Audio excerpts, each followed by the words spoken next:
So hi. Hi. Have we ever done an interview together? Mm, The only other time I can remember us doing something like this is when we did the Google cast about Real Men Wear Pink. okay. But nobody was in the room. Or no, there was some people in the room, but not that many. And we couldn't see anybody who was out there. So Melisa Burnett, you've had the opportunity to hear me ramble on about this podcast series. What would, if someone asked you, hey, so your husband's got this podcast, what would you tell them it was about? How to better leverage your money for investing? Is that correct? I don't know. Are you familiar with the backdrop behind me? Yes. What in your words, what have you heard me say about what's going on behind me? That each panel represents a journey in your finance journey. I said journey twice in the same sentence. But you have to pass through doors, and you're learning, growing, and changing as you migrate through the doors. So knowing that, welcome to the Capital Shift program, Melisa Burnett. Happy to have you. Well, let's see how this goes. You are to be here. How does it feel to be a big part of the narrative behind everything that we've written about the people that we like to try to serve? Well, I think it's awesome, actually. We've been on this financial journey ourselves, and we've evolved, we've changed, we've, moved our own path and journey. And I think always a big part of what we've tried to do is provide value and insight to other people so that they can benefit from our insights. And this is no different than that, right? So I obviously have a Google family that I work very closely with, and we do really hard things together. And I'll call them my work family, right? And I want them to be successful too. So our wins at work, I'd like to help parlay that into wins at home as well, that we can leverage, that hard work and and the opportunity that we have to invest because of the success we've had at work. So it's an exciting opportunity. For sure. All right. So knowing all of that, let's rewind the tape.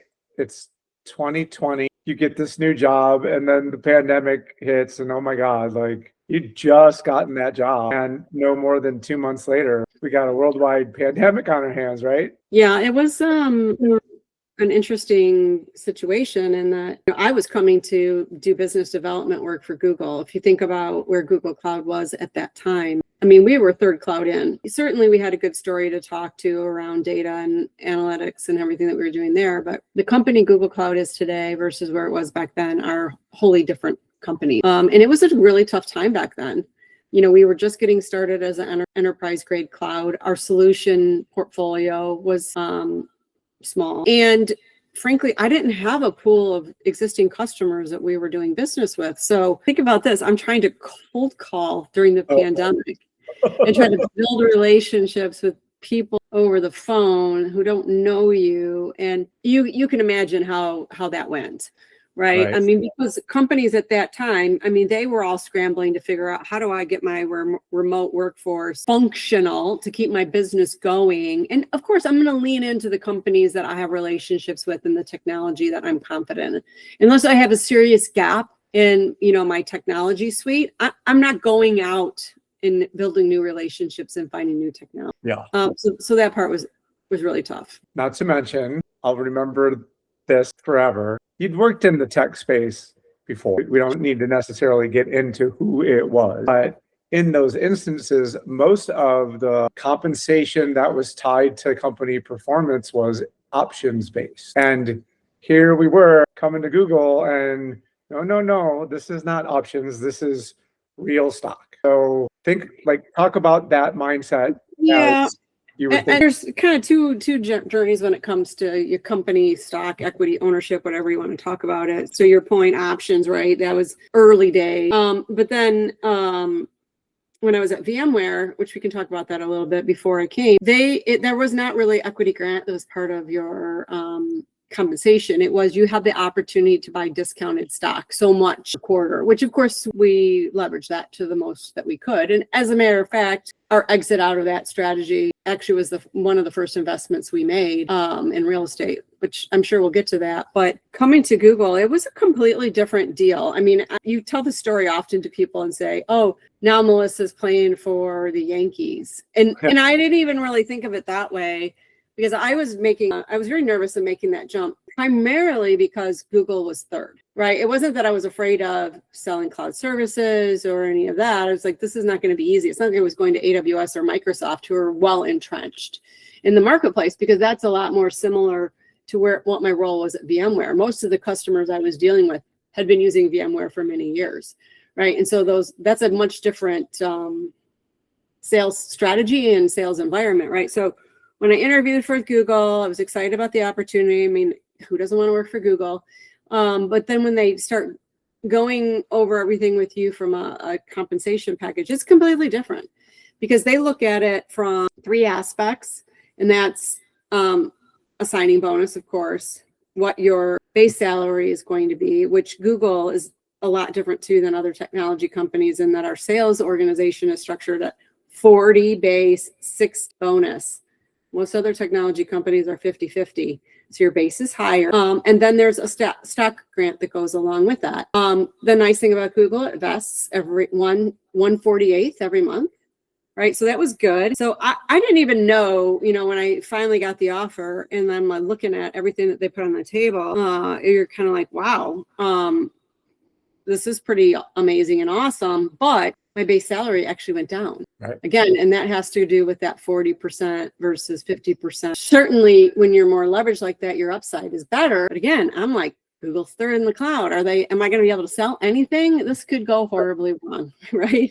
So, I mean, that was my mindset. But certainly, the equity piece was amazing. And it's turned out significantly more amazing than even at the time I thought. And that has a lot to do with the growth of Google Cloud and AI and all the other things, and the value of our stock 6 years later versus where it was and what my grant was. It's substantially more than what I was expecting. And of course, the biggest challenge to that now is my cost basis is a little bitty.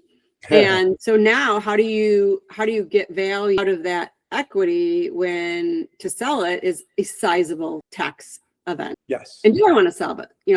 How can I leverage it? I mean, these are all the things that we're now trying to explore, Yes. But the opportunity has opened many doors, and really, obviously, we think a lot differently about money than we did back then, and the opportunity this role at Google has afforded our family. Okay.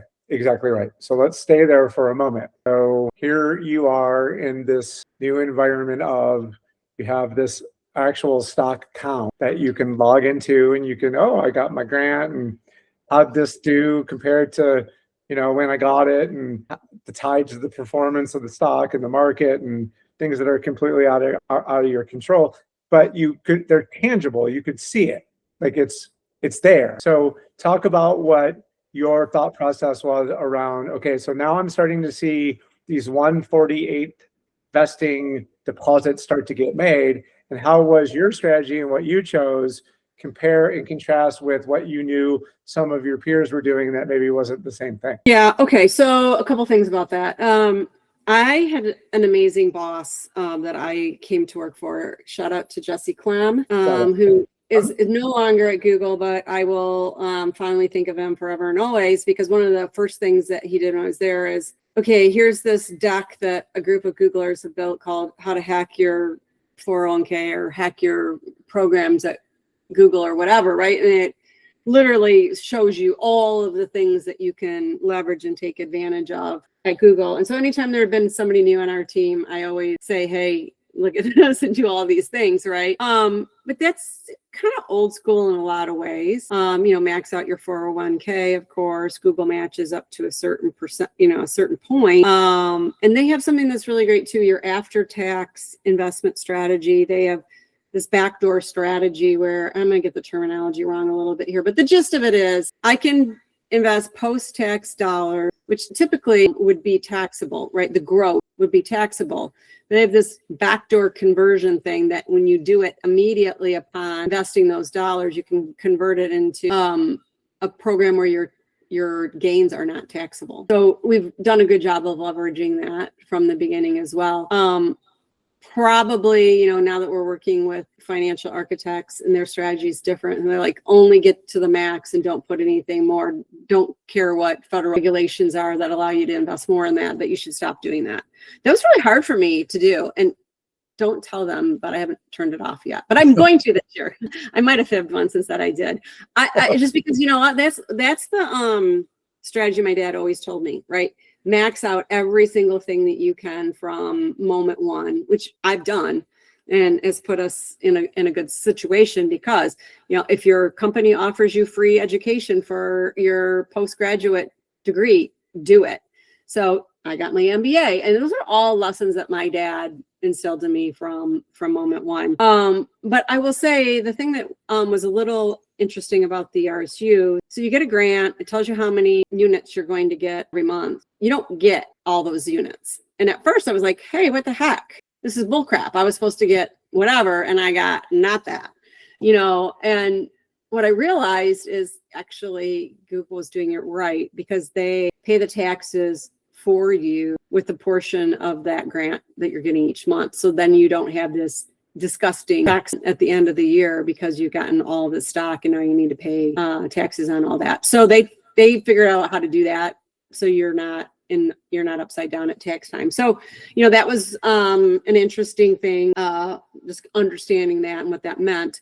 But I know that there was a lot of other Google people that actually sold their stock as soon as they got it because they were counting on that as part of their take-home pay every month, and they were using it, which I always thought was such a heartbreaking situation that you needed to do that. Because for me, I wanted just to grow that nest egg as big as possible, and I was not ever going to touch it. And I had no intentions of ever selling any of my Google stock, to be honest. That was my strategy. And I did like looking at a line item on my spreadsheet and totaling up all of my accounts. And is it tangible assets? No, but I could look at that total and see it growing every month, and it's exciting stuff. So I know generally how it's done based on your demeanor coming out of that review. So when it's good, it's good. When it's bad, it's bad. And there's really no in between, because that is, and listen, shout out to Mike Jones and everyone from Mike Jones' generation who taught their children that stuff, because at that stage of the game for guys working on the assembly line with a wife as a teacher and 3 kids, that was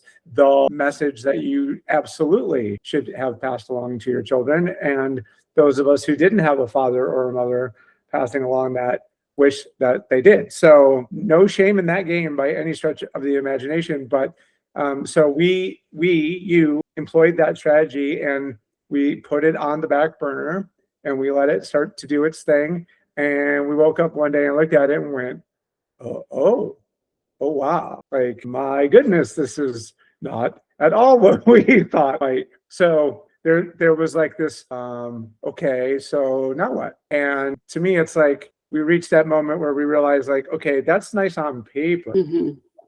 What does it really mean, right? Like, so what was that like for you? What do you have from memories of that milestone? Well, I honestly, I feel like this is something that we're still trying to figure out what our strategy is specific stocks, primarily because of a couple of factors. One, and I did not realize that until just now, literally like a month ago. You know, I've heard of this borrow, buy, die. Everyone Google it now, right? And it's pretty much how can you leverage security portfolios that you have for a backed loan. You're not selling the securities. You're just getting a loan against them, and you're paying yourself interest, and they're secured with those assets, which, that sounds like a great, amazing thing. So I look at this big pot of Google stock and go, great, I'm going to do that. So I ring, call up Charles Schwab and say, hey, I want to, because I looked on your website and you can borrow 70% of your Google portfolio. I want to do that. And they're like, oh, you're still employed with Google. You can't do that. And I'm like, why can't I do that? Which it does make sense when you understand the rationale behind it. If every single Google person who had portfolios of Google stock leveraged it for what I was trying to do, and then the market started to shift and there was a margin call and you had to sell your stock to pay back the debt, and the whole entire company started selling hundreds of thousands of shares of Google stock, it could tank the whole company. So, I mean, I get it. I do. But it's a little bit of a bummer that I can't borrow against it out of Charles Schwab. Now, I haven't exhausted my investigation of, are there other organizations that can use it as collateral, but it doesn't have to be in that. With Charles Schwab, I don't know, there may be an option there to explore. I also wonder if I should have, from minute one, as soon as I got the stock grant, sold them and then rebought them outside of the program. I haven't checked though, because I wonder if that would be against Google policies on that, because you're only allowed to own so much stock outside of the program. I don't know. I've not figured this riddle out yet. So that's something to figure out. However, for all of you that are investing in Vanguard in your 401k, if you are, I think you have to be 59 or 60 and older, you can still be a Google employee and move your 401k outside of Vanguard to a self-directed IRA, which then you can use to buy real estate or anything else that you would like to do. The limitation on that, as I have found out, is you can't use it for a down payment on a much larger property. You have to buy the whole property with what you have. So if you're looking to buy a $2 million property and you only have $500,000 in your 401k, you cannot do that. Unless, there are ways around this, but unless your joint venture partner is the primary and you are a minor shareholder and you're investing in that property. There's a way around it that way, but it's a little bit more complicated. But anyway. Sounds like a deal lab that we can come up with and walk folks who would be interested in the way to do that. But Melissa, what I love about what you just talked about was your graduation. You've matured in your ability to identify the instruments that are available to someone who's sitting on the kind of allocation that you particularly own. But was there a moment where you literally went from, I had no idea, to, oh my God, look at all of these additional things? Like, do you have a memory of that? Here's what I remember. And maybe this is the way that I can spur your memory. The way that we've had to pay our taxes, our income taxes, have really changed over the years. And there's been some real ahas and gotchas around our approach historically, as opposed to what we've come to realize is really necessary. So at least through the vein of that, like, how when our CPA said, oh, you need to write a check for $50,000. And I'm like, what? Right.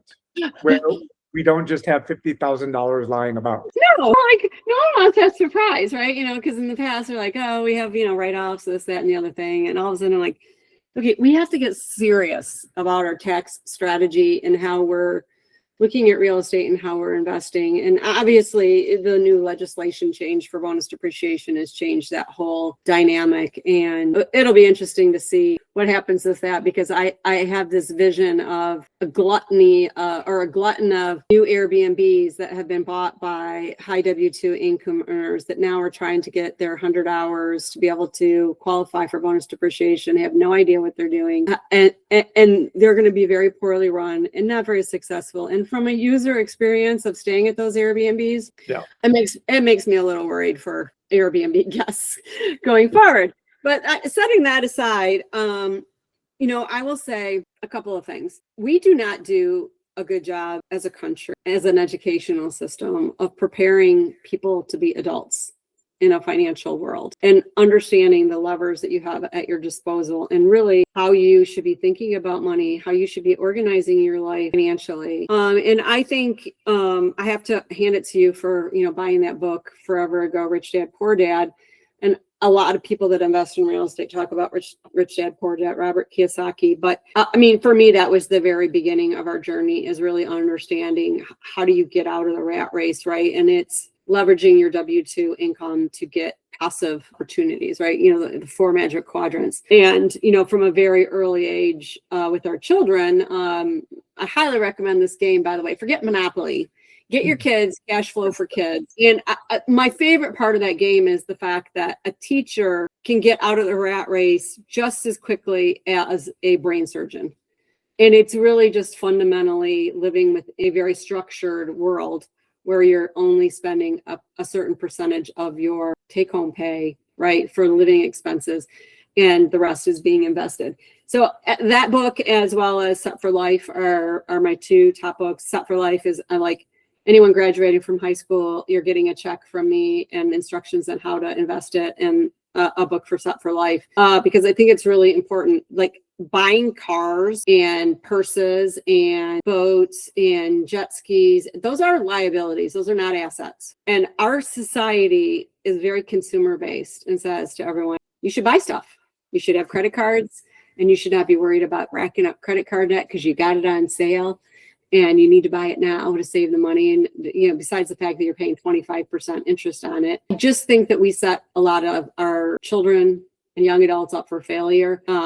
It's not just them. There's a lot of adults I know that don't have hardly any savings. They have credit card debt up people are driving amazing, beautiful new cars, and they're belong to a country club, and they have a big, huge house, and they have nothing other than what they project out to society. And that's scary. It's really scary, because everyone's going to get to a point where you're like, okay, I either have to work forever, and I may not have the ability to live the lifestyle I want to live in my later life with my children, etc. So I'm going on and on about this, but I'm a big believer in educate and managing your money properly. And frankly, even our financial institutions that are managing money on our behalf, choose the right one, because a lot of them just care about getting their 1% and putting you all in their mutual funds where they're getting more fees on top of that. And your money will grow, but not to the degree it could if you use some other strategies. And if you don't know what compound interest is, you should look that up too,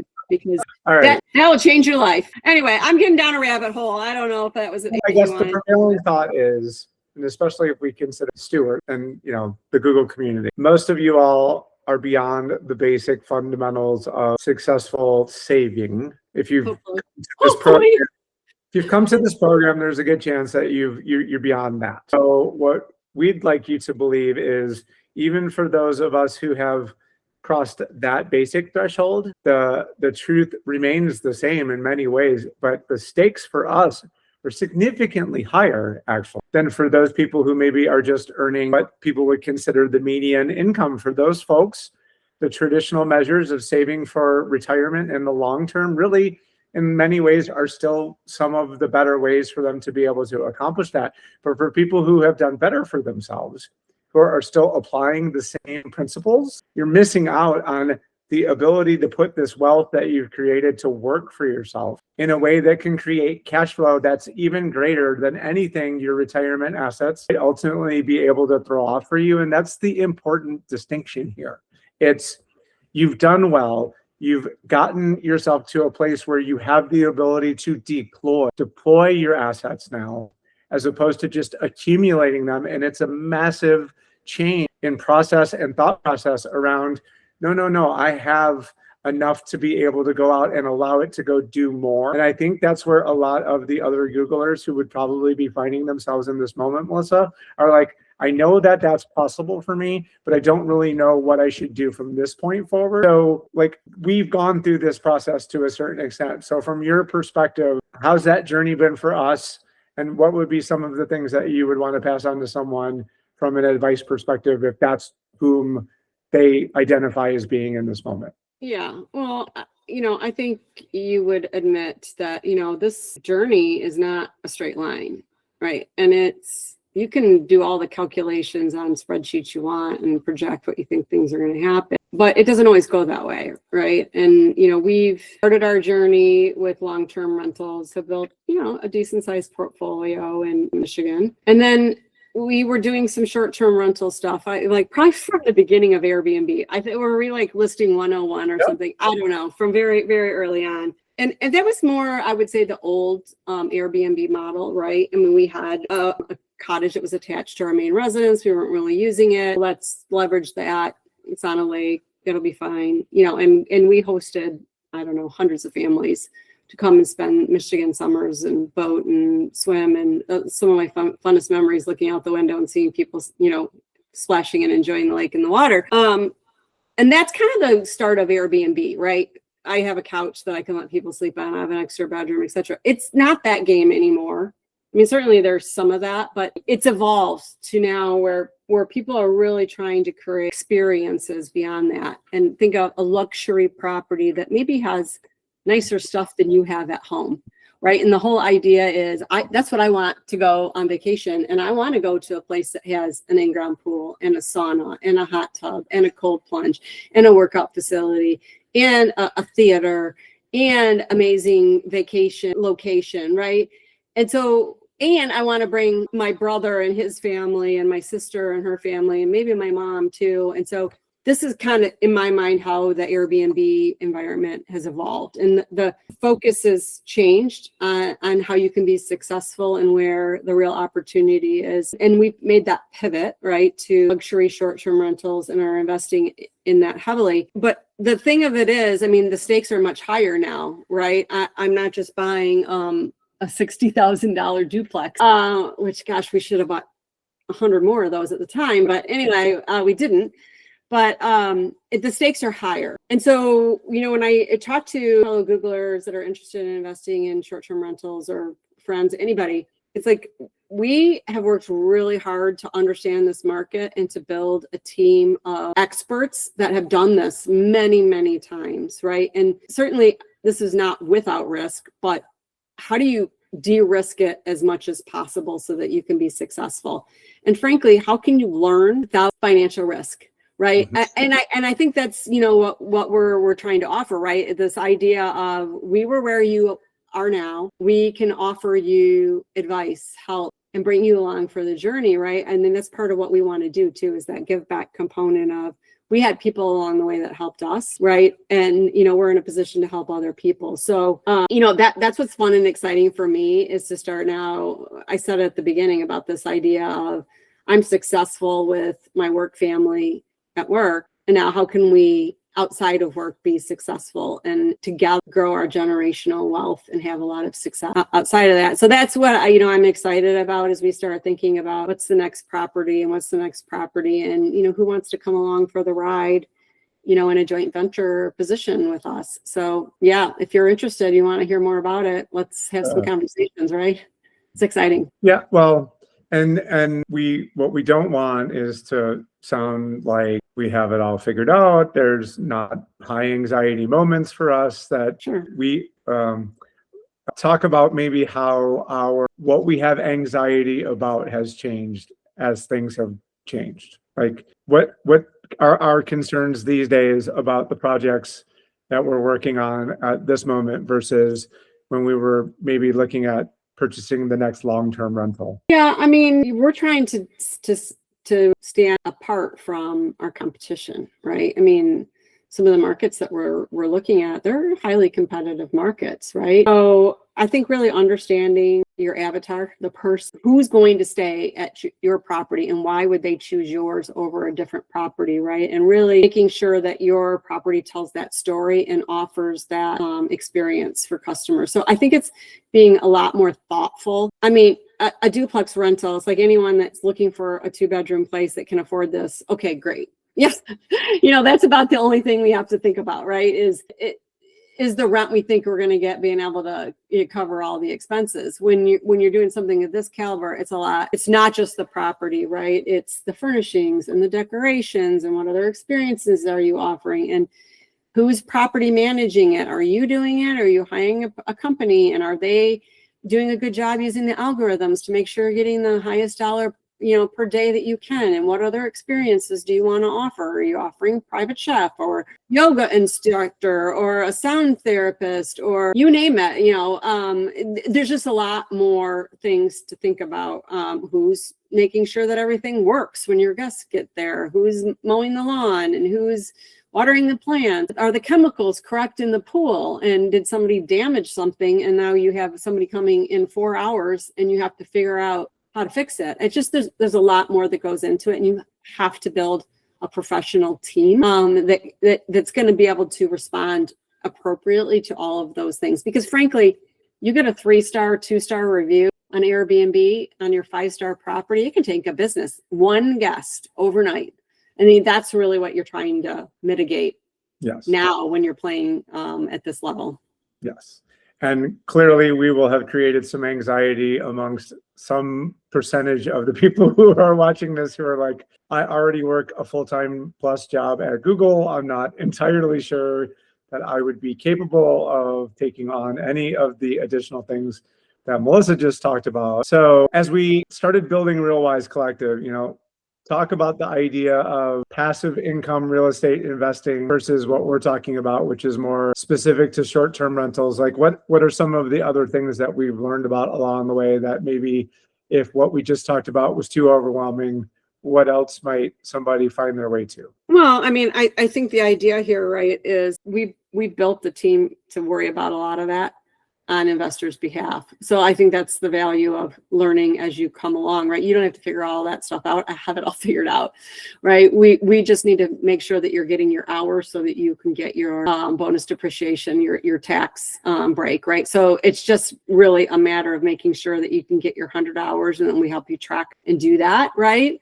And as long as that happens, honestly, unless the house burnt down, you're not worrying about anything. You're just, waiting for a check once a month, right? And that's the goal here, is to make it stress-free and as pain-free as possible, while allowing you to have a lot of benefits financially for making this choice, investing in real estate. For sure. So I'm like, who can we partner with to do that? And we don't have to worry about it. Just so we can maybe we should be doing more of that. I don't know.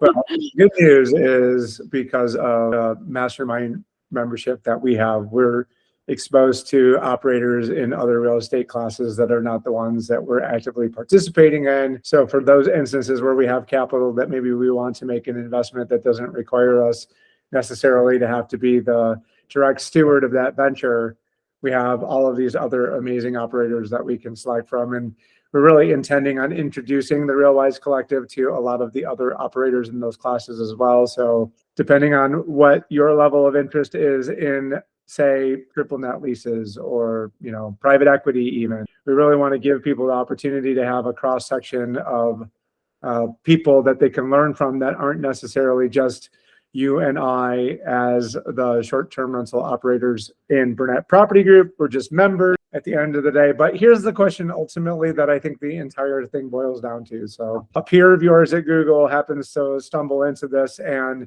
is right on the verge of executing a very sizable stock liquidation. They're going to be sitting on a sizable amount of money. What would you want them thinking about first and foremost, regardless of what they were going to do with that money? For goodness sake, I hope you're working with the CPA and have a plan for the tax consequences of that sale, right? And not something last minute, right? Give yourself some runway to make sure that you have either real estate investment or what other strategy you may have for tax mitigation of those assets, for sure. And yeah, I think that's the primary one, right? Our stock has had some pretty significant volatility over the last couple of months, and it's in a spot that causes me a lot of anxiety over the last 2 weeks. It's great when everything's up and to the right, but when all of a sudden things start getting a little choppy, then you're kind of like, maybe this isn't my best. And then all of a sudden I'm like, goodness gracious, maybe I should have sold everything when it was at a high, and then maybe bought it all back when it's been lower. So I have those thoughts a lot, and I'm sure there are other people Google employees that are out there that have managed a little better than I am. I'm just like ride or die kind of person to this point. But anyway, interesting times with all this AI stuff, and it makes you start double clicking on what your strategy is and what you're thinking about for your long-term growth, as well as your tax strategies.